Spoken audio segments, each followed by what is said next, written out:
वैशाख मास महात्म्य 21वां अध्याय। श्रुति कीर्ति कहने लगे, हे मुनीश्वर, वैशाख धर्म के महात्म्य सुनते सुनते मेरी तृप्ति नहीं होती, क्योंकि भगवान विष्णु की कथा सुनकर किसके कान तृप्त होते हैं। आज मेरे पूर्व जन्म के पुण्य उदय हो गए, जो आप आतिथ्य उपदेश से मेरे घर पधारे। आपके मुख से निकले अमृत रूपी वचनों को पान कर मैं कृत कृत हो गया हूँ। मुझे अब मोक्ष आदि की भी इच्छा नहीं है। आप मुक्ति के दाता विष्णु भगवान को प्रसन्न करने वाले दिव्य धर्मों का उपदेश करते जाइए। श्रुतदेव बोले, हे राजन, पापों को नष्ट करने वाली मैं एक और कथा कहता हूँ, सुनो।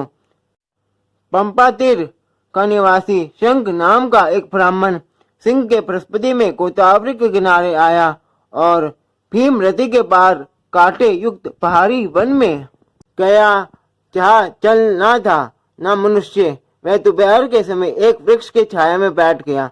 उसी समय दुराचारी व सबके प्राणों का घातक एक व्यास वहां आया और ब्राह्मण के कानों में चमकते हुए सोने के कुंडल, जूते, छतरी, माला, कमंडल सब छीनकर उसे चाहने की आज्ञा दी। तब वह उस दुष्ट से छुटकारा पाकर धूप से चलते हुए उस कांटेदार वन में नंगे पैरों भूखा प्यासा हाय हाय करता हुआ कहीं ठहरा, कहीं चला जा रहा था कि उसे दयायुक्त हाय हाय शब्द को सुनकर वह व्यास, जो कठोर हृदय पापी एवं धर्म विमुख था, उसके हृदय में दया उत्पन्न हुई और उसने अपने पुराने जूते उस विप्र को दे दिए।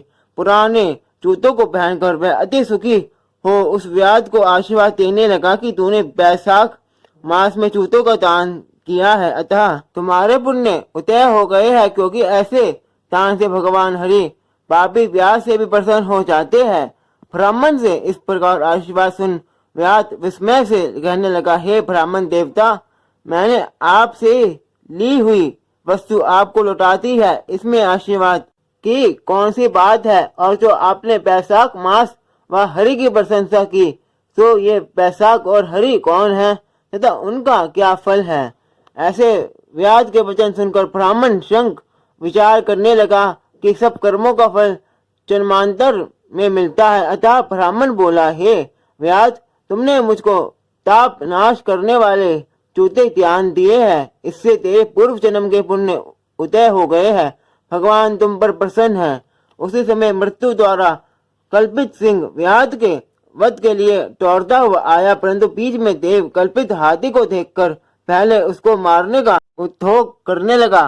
फिर उस वन में सिंह और हाथी का घोर संग्राम हुआ, जिससे वे दोनों थक कर गिर गए और एक दूसरे को देखने लगे। सब पापों के नाश करने वाले जो कथा मुनि ने व्यास को सुनाई थी, वह उन्होंने भी सुनी, जिसके सुनने मात्र से ही उनके सब पाप नष्ट हो गए। वह पशु योनि को त्याग दिव्य शरीर धारण कर दिव्य विमान पर बैठकर अप्सराओं से सेवित हाथ जोड़कर खड़े हो गए। मुनि ने उससे पूछा कि तुम कौन हो और अकारण ही इस वन में एक दूसरे को मारने के लिए क्यों उद्धत हुए? तुम्हारी मृत्यु कैसे हुई, यह सब कथा विस्तार से कहिए। मुनि के ऐसे वचन सुनकर वह कहने लगे, हे मुनीश्वर, हम दोनों मतंग ऋषि के पुत्र तंतिल और कोलाहल नाम के थे, जो शाप दोष से हमारे ये नाम हुए। उस समय हमारे पिता ने हमसे यह कहा, हे पुत्रों, तुम भगवान मधुसूदन के प्रिय मास वैशाख का सेवन करो, जिससे संसार के बंधनों से छूट जाओ। इस प्रकार उन्होंने अनेकों प्रकार के वाक्यों से समझाया, परंतु हमारी दुर्बुद्धि में कुछ समझ नहीं आया। पिता के वचन सुन मुझ तंतिल को अति क्रोध आया और कोलाहल मंदोमद हो गया। तब धर्म की लालसा करने वाले हमारे पिता ने क्रोधित होकर श्राप दिया, हे तंतिल, इस क्रोध के कारण तुझे सिंह और मंदोमद होने के कारण कोलाहल को हाथी की योनि मिलेगी। धर्म से विमुख पुत्र, कटु वचन वाली स्त्री तथा पापी को शीघ्र त्याग देना चाहिए, क्योंकि जो लोभवश इनको नहीं त्यागता वह 14 मनवंतर तक नरक भोगता है। तब हम अत्यंत दुखी होकर शाप निवृत्ति के लिए पिता से बारंबार प्रार्थना करने लगे।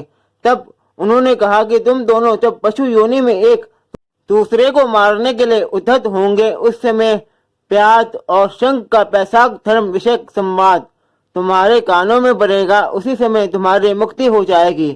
यहाँ पर आपका दिव्य संवाद सुना जिसके प्रभाव से हम कृतार्थ हुए। इसके पश्चात वह दोनों मुनि को नमस्कार कर आज्ञा ले अपने पिता के पास चले गए और प्यास भी यह कथा सुनकर अपने शस्त्र आदि फेंक पुण्यात्मा मुनि से कहने लगा।